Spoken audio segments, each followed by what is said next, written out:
कि मंगल को भूमिपुत्र कहा, भूमिपुत्र इसको कहा जाता है। देखिए ज्योतिष का बहुत बड़ा महत्व है। गणना सही होने पर जो है पूरा 100% उसका फल मिलता है। बस गणना सही हो। ज्योतिष के माध्यम से महर्षि वाल्मीकि ने भगवान राम के आने से पहले ही रामायण लिख दी और आगे लिखा है अनुरोध शिष्योस्तु पूरे ही परिमेतिषु। कहा महाराज हिमालय को बुलाया और कहा तुम अपनी बेटी को घर लेकर के जाओ। बेटी को घर लेकर के आए हैं और उसके बाद दंडकारण्य वन में जो है जप करने के लिए चली है। माँ ने सूखी पत्तियां खाकर के खूब भजन किया, खूब जप किया, तप किया और सूखी पत्तियां खाने से माँ का एक नाम हुआ अपर्णा। बोल अपर्णा महारानी की जय। माँ का एक नाम अपर्णा हुआ। वैसे तो माँ के अनेक नाम हैं।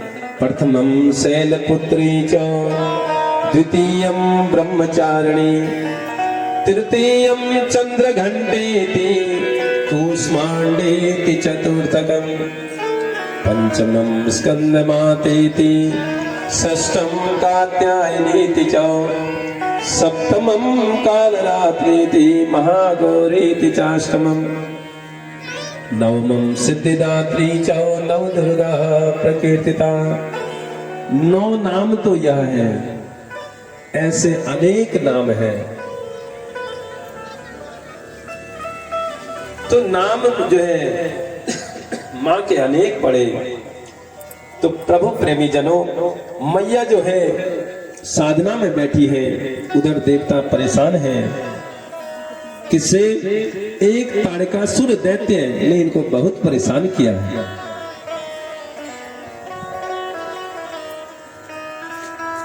ताड़कासुर दैत्य ने जो है समस्त देवताओं को बहुत परेशान करके रखा है। लिखा है प्रथमं तारकस्येवः भवं शृणु नारद, यद्दुदार्थं महायत्नः कृतो देवे शिवाश्रिये। तो तारकासुर ने जो है साधना करी और इसकी वजह से देवता सब परेशान हैं। तो ब्रह्मा के पास आए समस्त देवता, कहा कि इस निशाचर से हमें बचाइए। तो ब्रह्मा ने कहा इसको कोई मार नहीं सकता, इसको कोई भी देवता नहीं मार सकता। अब शंकर जी की तो शादी ही नहीं हुई तो पुत्र कहां से आएगा? कहा कि एक ही इसको मार सकता है। शंकर जी से जो पुत्र पैदा होगा वही जो है इसको मार सकता है। तो भगवान शंकर जी बैठे हैं समाधि में। अब कब समाधि खुलेगी, कब विवाह होगा और फिर कब पुत्र होगा, बहुत मुश्किल काम है। अब भगवान की समाधि कौन खोले? देवराज इंद्र कामदेव के पास पहुंचे। कामदेव को जाकर के कहा भोलेनाथ की समाधि खोल दीजिए। तो कामदेव ने कहा मर जाऊंगा, मैं भस्म हो जाऊंगा, मैं नहीं कर सकता यह काम। तो इंद्र ने कहा कोई बात नहीं, हम तुम्हें फिर जीवित कर देंगे। तो कामदेव को मनाया और कामदेव चला है। खूब इसने कोशिश करी है, कुछ भी नहीं बिगाड़ पाया। तो भगवान शिव क्रोध में आ गए और अपनी तीसरी आंख खोली और आंख खोलते ही कामदेव जो है चल करके भस्म हो गया। तो कामदेव को भस्म किया। देखिए तीसरी आंख जो है ज्ञान की आंख है, विवेक की आंख है। जब तक यह नहीं खुले तब तक जिंदगी के अपराध समाप्त नहीं हो सकते। और जैसे ही कामदेव जो है समाप्त हुआ तो वैसे ही भगवान नारायण सामने प्रकट हो गए। बोल नारायण भगवान की जय हो, बोल श्री शिव महापुराण की जय हो। तो जब तक विकार समाप्त नहीं होंगे तब तक भगवान कहां प्रकट होते हैं। तो प्रभु नारायण सामने आए, प्रणाम करके कहा, भोलेनाथ, भोले बाबा, दुनिया मेरे दरबार में आकर के कुछ मांगती है, लेकिन मैं तुम्हारे दरबार में चल करके आया हूं तुमसे मांगने के लिए।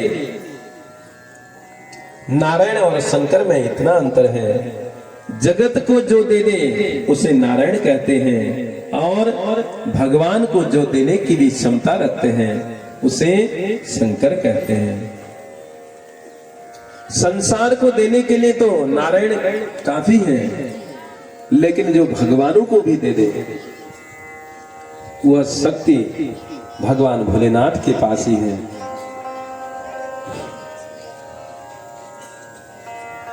आगे की कथाओं में आप सुनेंगे, भगवान विष्णु को सुदर्शन चक्र भगवान भोलेनाथ ने दिया, इंद्र को वज्र भगवान शिव ने दिया। भगवान शिव ने कहा, क्या मांगना चाहते हो? कहा, क्या आप दे दोगे? पूछा। यहां 4 सूत्र बताए हैं भगवान ने जगत के, माता पिता प्रभु और गुरु, ये 4, इन चारों के लिए जो है क्या और क्यों शब्द आना ही नहीं चाहिए। आंख बंद कर दे वह अपने आप शुभ ही शुभ होगा। मात पिता प्रभु गुरु की वाणी, बिनहि विचार करे शुभ जानी। मात पिता प्रभु गुरु की वाणी, बिनहि विचार करे शुभ जाने। क्या लिखा है? वह अपने आप में ठीक ही होगा। देखिए, माता पिता गुरु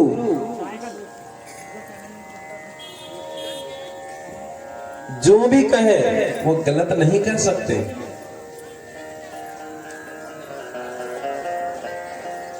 माता पिता कभी गलत शिक्षा नहीं दे सकते, गुरु कभी गलत शिक्षा नहीं दे सकते। प्रभु का आशीर्वाद हमें मिलता है, वो आशीर्वाद कभी विफल नहीं जा सकता। तो इसलिए कहा, माता पिता प्रभु गुरु की वाणी, बिनहि विचार करिए शुभ जानी। उसमें कोई विचार न करे, वो शुभ ही शुभ होगा। बोली, क्या चाहते हो? नारायण कहने लगे, हे भोलेनाथ, आप अपना विवाह कर लीजिए। क्या कहा? आप अपना विवाह कर लीजिए, बस यही मांग है मेरी। सती ने शरीर छोड़ा, वही सती हिमालय के यहाँ पार्वती बनकर के आई है। माता पार्वती को 3000 वर्ष हो गए हैं साधना तप करते हुए, आपकी प्रतीक्षा में है वो। आप विवाह कर लीजिए। गृहस्थी को तो मैंने कर्म बंधन समझा, गृहस्थ में अब आने का विचार मेरा नहीं था। भगवान भोलेनाथ कह रहे हैं, अब आप चल कर के आए हैं तो और क्या और क्यों की तो बात हो ही नहीं सकती। आप प्रस्थान कीजिए, हम तैयार हैं। भगवान भोलेनाथ मान गए। प्रभु नारायण ने प्रस्थान किया। इधर भोलेनाथ ने सप्त ऋषियों को बुलाया और कहा कि जाइए, पार्वती तपस्या में बैठी है, पता लगाइए कि उनके मन में मेरे लिए जगह है कि नहीं। सप्त ऋषियों को भेजा है पता लगाने के लिए। तो सप्त ऋषि गए हैं और जब जाकर के देखा है तो घोर तपस्या में बैठी है माता पार्वती। जाकर के जगाए हैं, देवी यह तप किसके लिए हो रहा है। कहा कि गुरुजी ने जो कहा है वह हम कर रहे हैं। कि कहा कि कौन है तुम्हारे गुरु। कहा कि देव ऋषि नारद मेरे गुरु हैं। और क्या कहा है उन्होंने। अरे उन्होंने जो कहा है वह ठीक कहा है। करें क्या, हम तो पानी के ऊपर जो है दीवार उठाना चाहते हैं। पानी के ऊपर कहीं दीवार बन सकती है क्या। हमारा अविवेक तो देखिए, हम तो बिना पंख के उड़ना चाहते हैं। हम तो यह सब जानते हैं कि बिना पंख के आसमान में उड़ नहीं सकते, लेकिन हम तो बिना पंख के आकाश में उड़ रहे हैं। सप्तऋषियों ने कहा क्यों। कहा कि मैं शिव को भरतार के रूप में, अपने पति के रूप में चाहती हूँ।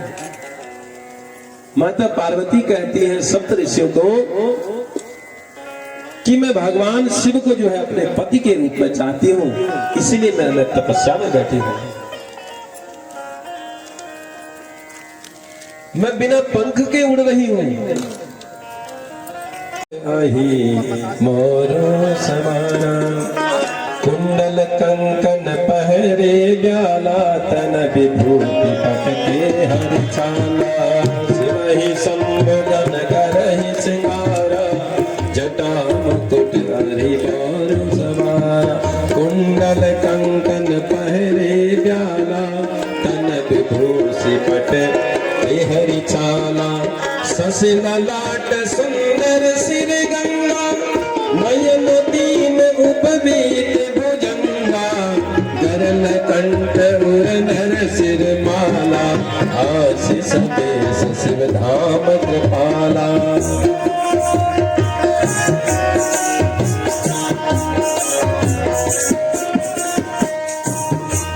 तो शिवजी ने सांपों के ही कुंडल और कंकण पहने, शरीर पर विभूति रमाई और बागंबर लपेट लिया।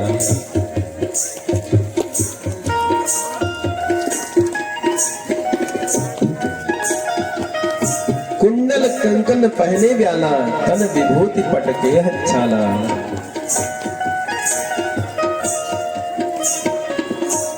कर त्रिशूल और डमरू विराजा चले बसही चढ़ी बाजे बाजा। गणों ने श्रृंगार किया, कैसे किया। काम दहन के समय जो शिवजी की जटाएं बिखर गई थी, नंदी ने उन्हीं जटाओं को समेट के सिर मुकुट बना दिया। सिर में मुकुट उसका बना लिया। कहा कि मुकुट बन गया। तो भृंगी ने कहा जो दूल्हा होता है वह मोर पहनता है, सेहरा पहनता है। अब सेहरा कहां से आए। एक गण ने कहा मैं अभी लेकर के आया। 25-30 पतले पतले सांपों को लेकर के आया और उनको जोड़ा, उसकी सेहरा बनाया, एक एक करके बांधा और सर्पों का सेहरा बना दिया। जटाओं में माथे पर जटाओं से मुकुट बना दिया। सांपों के कुंडल, बिच्छू के कुंडल, अलग अलग प्रकार के जो सांप थे वो भी अलग अलग प्रकार के थे। उनके नाम भी अलग अलग है, कंब, पद्म आदि अनेक नाम। सांपों के कंगन बना दिए, वासुकी महाराज का जनेऊ बना दिया। और एक ने कहा दूल्हा बारात में जाता है तो पाउडर लगा के जाता है।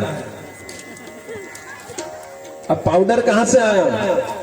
तो एक गण दौड़ करके गया, चिता की भस्म लेकर के आया, गरम गरम भस्म लेकर के आया, ताजे ताजे चिता की राख को ला करके बाबा के शरीर पर मल दिया। पहले से ही बाबा गोरे हैं, कर्पूर के समान, कर्पूर गौरम करुणावतारम संसार सारम भुजगेंद्रहारम। एक तो पहले से गोरे और ऊपर से चिता की भस्म पोती, जहां मन के वहीं झाड़ दिए, सब पाउडर भी लग गया। थोड़ी देर में एक गण जो है नर मुंडों की माला लेकर के आ गया और माला पहना दी और बागंबर पहन लिया। थोड़ी देर में नंदी भी सज के आ गई, तो वाहन भी सज गया।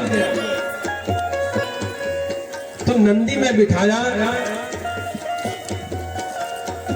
देखिए नंदी क्या है? नंदी है धर्म का प्रतीक।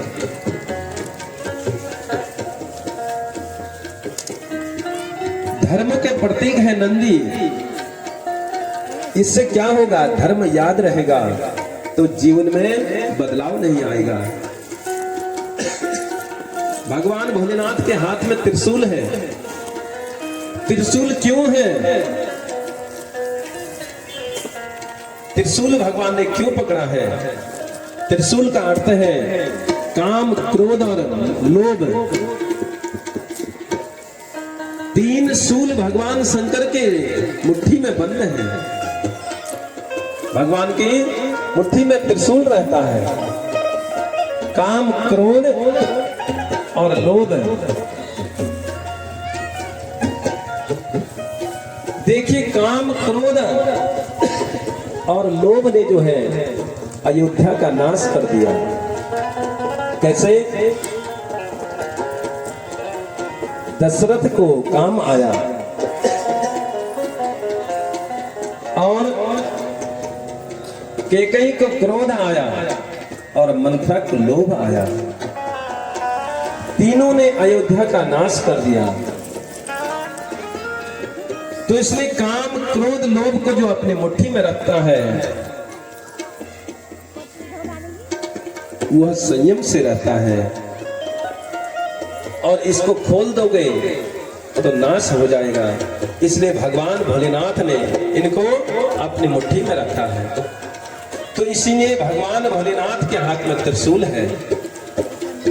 और गले में सर्पों की माला क्यों पहनी? सर्प जो है काल का प्रतीक है। मौत इंतजार कर रही है, सभी का सर्प बोलता है। इसलिए अपने मृत्यु सभी को याद करनी चाहिए। हम सब लोग मृत्यु को भूल जाते हैं, इसलिए हम उल्टे सीधे कामों को करते हैं। जिसको मृत्यु याद होगी वो अच्छे कामों में लग जाएगा। राजा परीक्षित को श्राप था 7 दिन में मरने का। जिस दिन पता चला कि 7वें दिन मृत्यु निश्चित है, श्रीमद् भागवत की कथा में कथा आती है, जिस दिन पता चला 7वें दिन मृत्यु निश्चित है, उसी दिन से भक्ति में लग गया। उसी दिन से नहीं तो तेरा किसने किया श्रृंगार भोले, तेरा किसने किया श्रृंगार भोले, तेरा किसने किया श्रृंगार भोले। तू तो दूल्हा लागे दिलदार भोले, तू तो दूल्हा सा लागे दिलदार भोले, तेरा किसने किया श्रृंगार भोले, तेरा किसने किया श्रृंगार भोले।